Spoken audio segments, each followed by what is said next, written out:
Bismillahirrahmanirrahim. Assalamualaikum warahmatullahi wabarakatuh.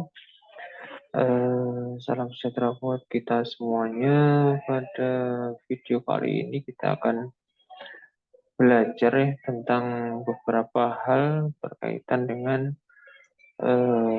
kesalahan-kesalahan yang biasanya terjadi, yang biasanya ditemui ketika kita belajar mengawali menulis sebuah program atau istilahnya dalam hal coding.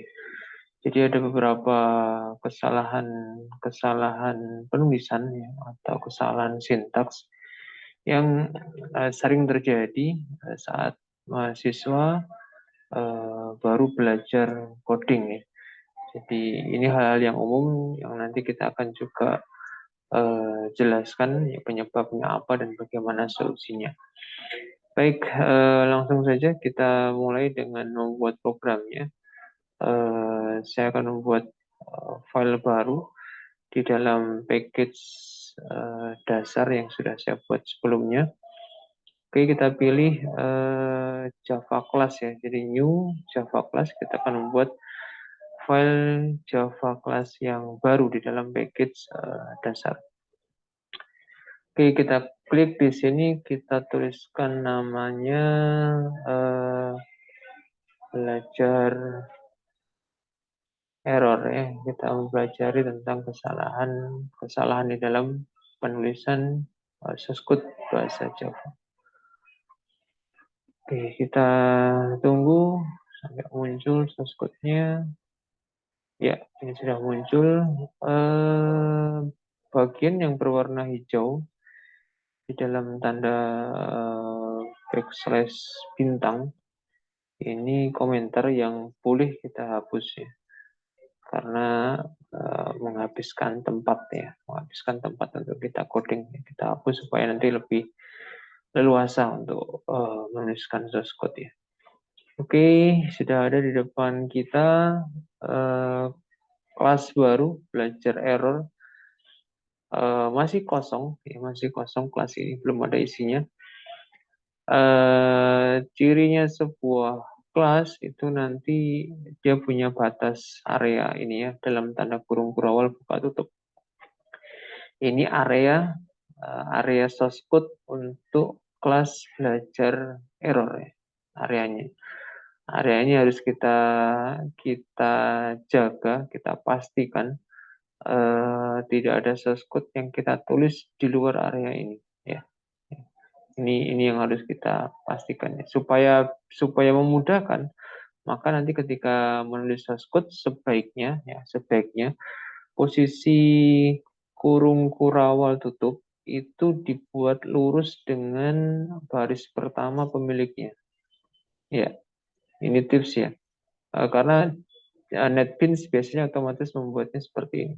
Dia akan otomatis ketika pertama kali dibuat, dia akan lurus dengan baris pertama pemiliknya seperti ini ya. Ketika nanti ditulis rapi, itu akan memudahkan kita membaca source code atau mempelajari kembali source code yang kita tulis.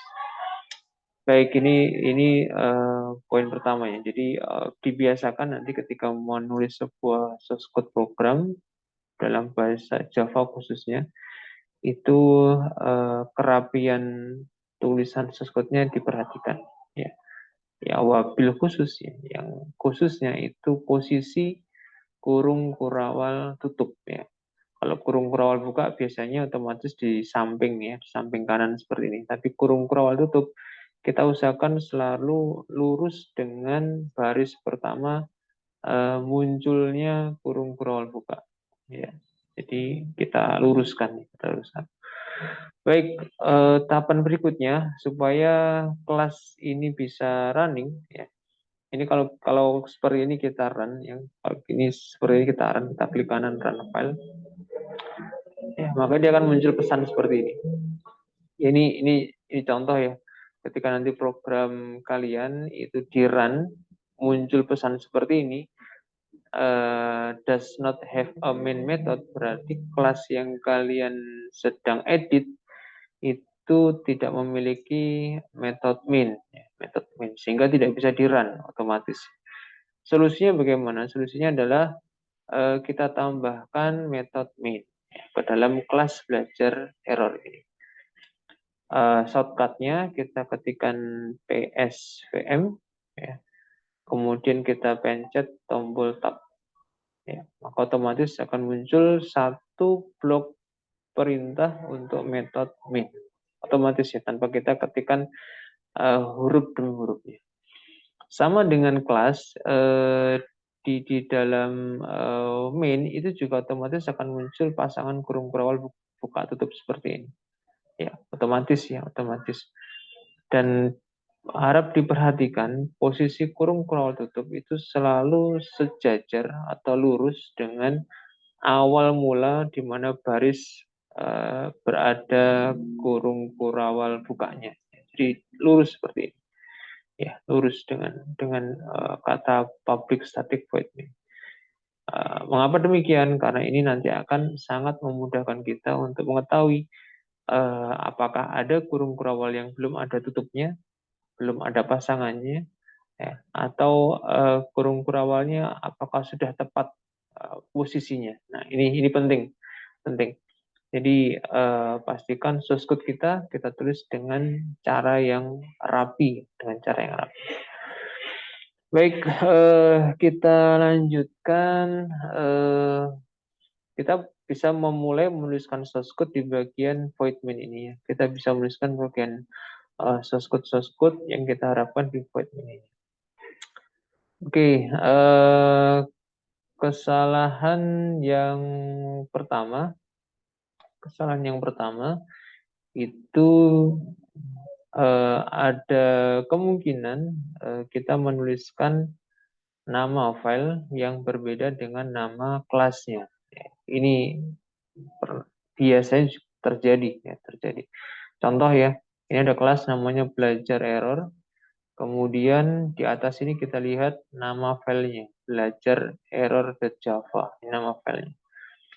Ketika kita mendapatkan file dari internet misalnya, kemudian kita ganti nama kelasnya, ya, itu pasti akan terjadi kesalahan. Contoh misalnya kita ubah di sini nama kelasnya supaya berbeda dengan nama filenya, huruf B-nya kita ubah menjadi huruf B besar, ya. Ya. Jadi nama filenya kalau dibaca sama, ya, belajar error, tetapi karena kita tuliskan huruf B-nya besar sedangkan nama filenya huruf B-nya kecil, ini dianggap sebagai sebuah kesalahan oleh Java, ya, Java. Ya, sehingga muncul warna merah seperti ini, ya. Ya, message-nya diberi arahan bahwasanya should be declared in a file name belajar error. Jadi nama filenya harus diubah. Kalau B-nya besar, ya nama filenya juga besar. Atau sebaliknya, kalau nama filenya B-nya kecil, ya nama kelasnya B-nya juga kecil. Baik, kita kembalikan ke semula. Oke, itu yang utama. Jadi ada kemungkinan kesalahan seperti itu, ya.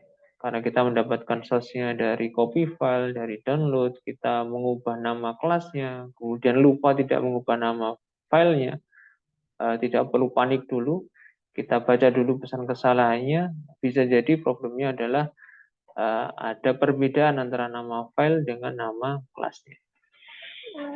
Oke, itu yang pertama. Kemudian kita mulai mengetikkan source code misalnya. Ini untuk mencetak tampilan, mencetak teks di dalam tampilan output. Kita gunakan perintah sistem out print line. Shortcutnya kita ketikkan kata shout, SOUT, kemudian kita tekan tombol tab. Maka muncul otomatis perintah lengkapnya sistem out print line. Kita beri pesan yang muncul di teks nanti belajar error, oke, ya. Oke, seperti ini.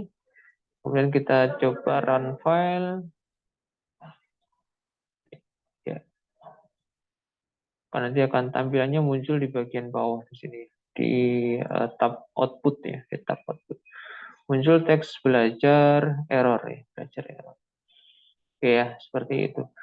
Apa yang sering dilakukan nih kesalahan ketika coding itu biasanya lupa memberikan tanda titik koma. Jadi di dalam bahasa Java perintah, setiap akhir perintah itu diakhiri dengan mengetikkan tanda baca titik koma ya seperti ini. Coba kita hapus ya. Nah, karena kita terbiasa mengakhiri kalimat dengan tanda titik ya, atau mungkin konteksnya bukan dalam hal menulis kalimat, seringkali kita lupa seperti ini. Ya, kita lupa. Sudah ngetik banyak, kemudian lupa ini program saya kok error ini. Kenapa? Ini sudah benar ini perintahnya. Sistemnya benar, outline-nya benar, teksnya juga benar, tapi kok masih error. Ya, saran saya, tips dari saya, arahkan mouse ke tanda serunya, ya, ke tanda serunya untuk tahu apa sebenarnya kesalahan yang terjadi. Ya. Maka kita baca di sini ada keterangan, ya, ada tooltips ya, titik koma expected. Nah, artinya di baris ini belum ada titik komanya, belum ada penanda akhir perintah. Kita tambahkan titik koma.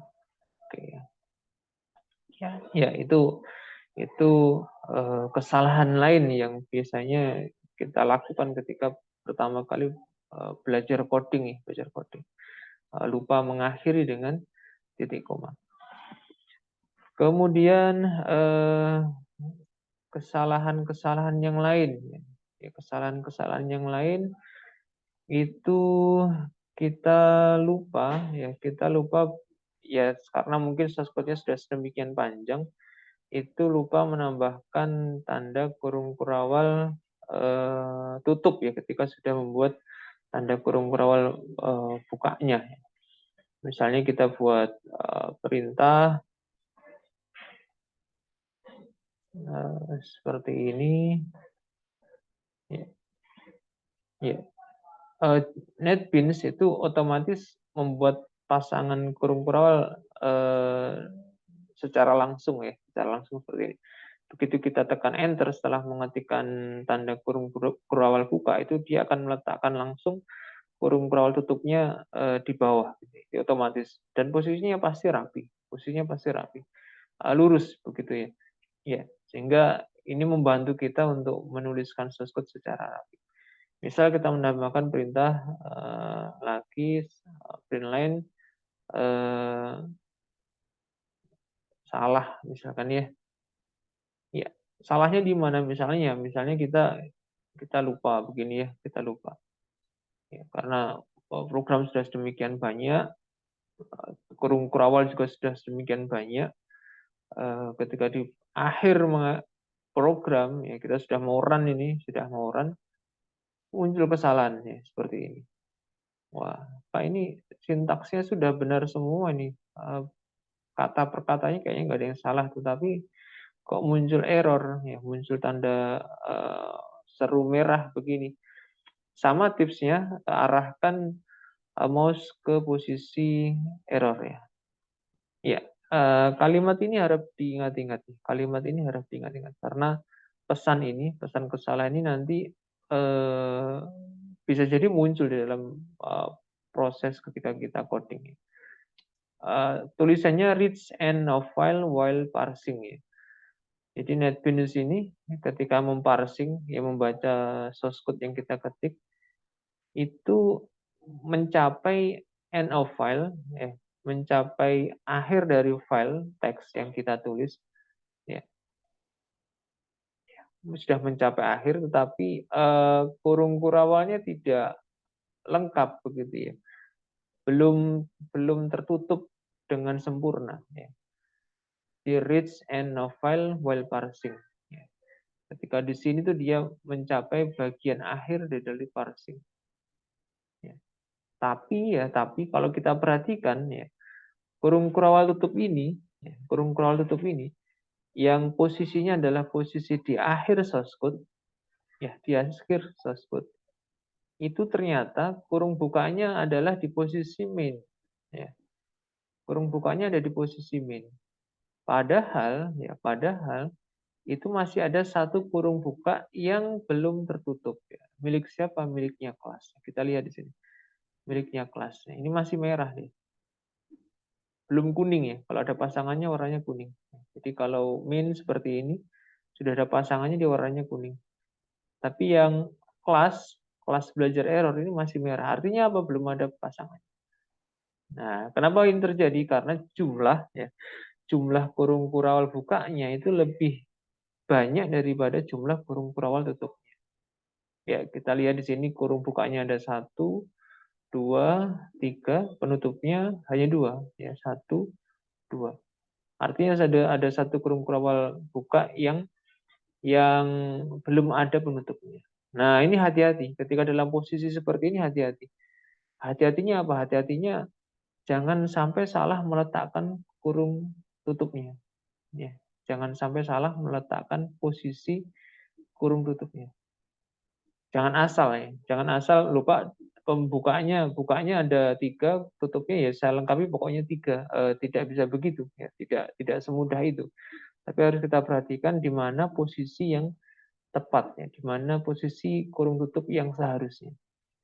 Jadi analisisnya bagaimana? Analisisnya harus kita pastikan cek satu persatu. Cek satu persatu. Jadi kalau kita lihat main ya, ini posisi tutupnya ada di sini ya. Posisi tutupnya di sini.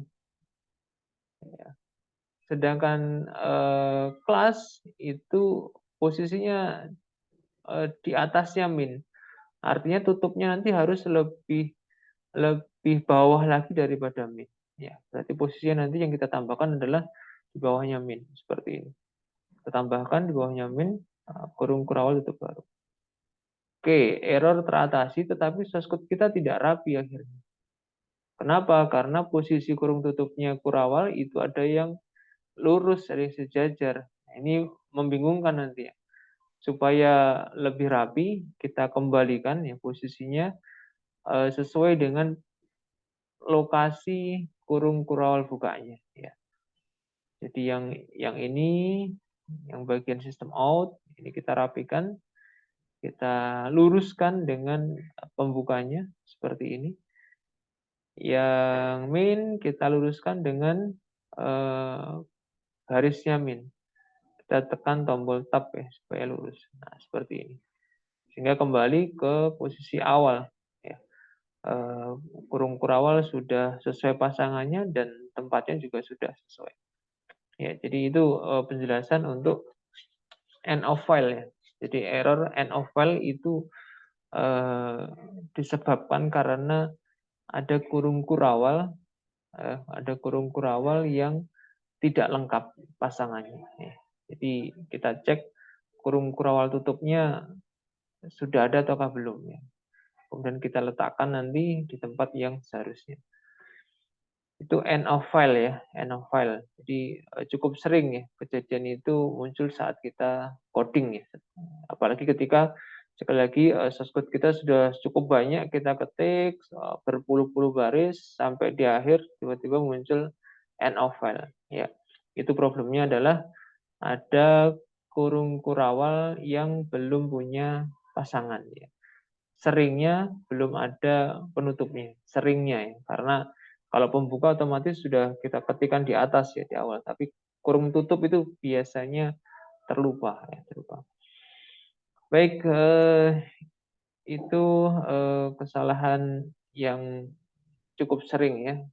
Kemudian kesalahan yang lain terkait dengan penulisan itu biasanya terjadi karena kita tidak konsisten menggunakan huruf besar dan huruf kecil. Ya. Cukup sering ya, cukup sering. Kita tidak konsisten menggunakan huruf besar, huruf kecil. Ketika apa? Ketika misalnya kita membuat sebuah variabel. Ya, kita membuat variabel, sebutlah sebuah variabel namanya integer nilai seperti ini. Ya, integer nilai seperti ini. Kemudian kita buat perintah untuk mengisi nilainya. Ya, kita buat perintah untuk mengisi nilainya, nilai sama dengan 100 misalkan ya. Nah, ya. di benak kita saat coding yang kita ingat biasanya namanya ya. Iya Pak, saya tadi membuat variabel namanya nilai. Sudah ada di atas. Ini ketika source code sudah cukup banyak barisnya. Di atas sudah ada variabel Pak namanya nilai. Tapi ya kenapa ketika diakses perintah seperti ini menjadi error? Ya, tadi kan sudah ada variabel nilai Pak, tapi ini nilai saya beri perintah sama dengan 100 kok error. Ya, perhatikan pesan kesalahannya ini ya. Cannot find symbol ya. Jadi kalau ada pesan kesalahan cannot find symbol itu artinya ada variabel ya, ada variabel atau bisa juga ada perintah ya. Ada perintah yang belum dikenali di atas ya. Belum dideklarasikan di atas. Ya ini kuncinya ya. Jadi kalau ada error cannot find symbol itu berarti perintah yang sedang kita ketik di baris yang error itu belum dikenali di awal coding atau di baris-baris di atas. Itu belum dikenali. Sehingga kalau belum dikenali, dipanggil di baris ini, dia compilernya, Java-nya ini menyampaikan pesan kesalahan. Loh ini loh, nilai itu nggak ada di atas. Kok dipanggil di sini? Ya, ya nilai itu belum dikenali di bagian awal, tapi kok tiba-tiba diakses di sini. Ya, dia memunculkan error ya. Nah, sebabnya apa error? Ya, sebabnya seringkali sederhana seperti ini, ya, seringkali yaitu kita lupa bahwa nilai itu kita tulis huruf N-nya dengan huruf kecil. Ya, sehingga mengingatkan kembali kalau bahasa Java itu case sensitif ya, huruf besar, huruf kecil dianggap berbeda, ya, dianggap berbeda. Ya, sehingga ketika kita tulis nilai dengan huruf besar, ya ini dianggap sebagai identifier baru ini dan nggak dikenali. Solusinya bagaimana? Solusinya kita kembalikan n-nya menjadi huruf kecil ya, seperti ini. Sehingga apa yang sudah ditulis di awal, apa yang sudah kita deklarasikan di atas itu di bagian bawah itu bisa dipakai kembali. Atau mungkin kita ubah misalnya Pak, oh iya Pak saya seharusnya nama variabelnya yang saya ganti ya. Jadi n itu huruf besar. Ini boleh juga. Boleh juga. Ya. Tapi sebaiknya tidak dengan cara ini ya. Tidak dengan cara ini. Karena nanti kalau mengubah nama variabelnya, otomatis nanti source code yang sudah kita tulis harus diubah juga. Ya. Ya, jadi sebaiknya kita menulis source code-nya mengikuti nama yang kita buat saat deklarasi variabel di bagian atas. Ya. Kita ikuti aja. Karena ya otomatis langsung bisa benar ya setelah kita sesuaikan. Oke, ini error cannot find symbol. Ya. Error cannot find symbol itu disebabkan karena biasanya kita menulis source code yang belum dikenali di bagian awal atau di bagian atas. Ya. Oke, itu kemudian masih berkaitan dengan cannot find symbol itu biasanya karena kita belum menuliskan pustaka ya, library. Contoh misalnya kita mau menggunakan input gitu, scanner, sc, new scanner, ya, sistem in. Jadi ini pustaka yang biasa kita pakai untuk input ya. Ya, ya. Ya karena terburu-buru mungkin ya, karena kita codingnya terburu-buru, ingin meniru di bagian ini langsung tanpa lupa mengecek bagian awal-awalnya bagaimana. Jadi kita ketik seperti ini. Scanner SC new scanner system in. Loh Pak, ini teksnya sudah betul seperti contoh. Ya. Teks perintahnya ini sudah sesuai ini dengan contoh, dengan buku, dengan modul ya. Sudah sama persis, nggak ada yang beda. Huruf besar kecilnya juga sudah sesuai. Tapi kenapa masih error? Ya, kita arahkan aja mouse-nya ke bagian error ini. Ya, muncul pesan kesalahan yang sama, cannot find symbol ya. Artinya apa? Scanner yang di garis warna merah ini itu tidak dikenali ya di bagian atas program, tidak dikenali. Scanner itu apa? Gitu ya. Scanner itu apa? nggak kenal nih, nggak kenal. Sehingga ketika program sampai di baris 5 ini, program komplain begitu ya, komplain ke programmernya ini laporan ya. Scanner ini nggak dikenali, nggak ditemukan di bagian atas tuh nggak ditemukan. Kok tiba-tiba muncul di baris 5 ini? Ya. Maka muncullah, jadilah sebuah error ya, kesalahan. Ya, solusinya bagaimana? Solusinya kita harus menambahkan ini. Nah, ini tipsnya dari NetBeans, add import for Java Util Scanner. Jadi disarankan kepada kita, tambahkan saja perintah import pustaka Java Util Scanner. Kita bisa coba klik di sini. Ya. Oke, nanti otomatis di bagian atas ini muncul perintah import Java Util Scanner. Itu shortcutnya begitu ya, shortcutnya. Kalau mau cara manual ya kita ketik dari awal, import Java Util Scanner. Ya, jadi itu beberapa kesalahan yang sering kita temui ketika mengawali belajar coding ya, belajar coding. Jadi problem yang cukup sering itu adalah cannot find symbol. Penyebabnya antara lain karena kita tidak konsisten huruf besar dan huruf kecil. Itu yang pertama, atau yang kedua kita lupa menuliskan pustaka atau library yang seharusnya kita import ke dalam source code yang sedang kita ketik ya. Kita lupa, sehingga ketika kita mau ketika kita ketikkan source code-nya, itu akan muncul pesan kesalahan cannot find symbol. Kemudian kesalahan yang lainnya lagi adalah kesalahan dalam hal meletakkan kurung kurawal tutup ya. Kurung kurawal tutup yang menyebabkan biasanya muncul pesan kesalahan end of file, ya, akhir dari file. Tapi kok belum close begitu ya source code-nya. Belum tertutup ini kurung kurawalnya. Itu biasanya muncul pesan end of file. Ya, jadi penyebabnya sekali lagi kalau case-nya seperti itu adalah diperiksa kembali ya, diperiksa kembali kurung kurawalnya, pasangannya apakah sudah lengkap ya.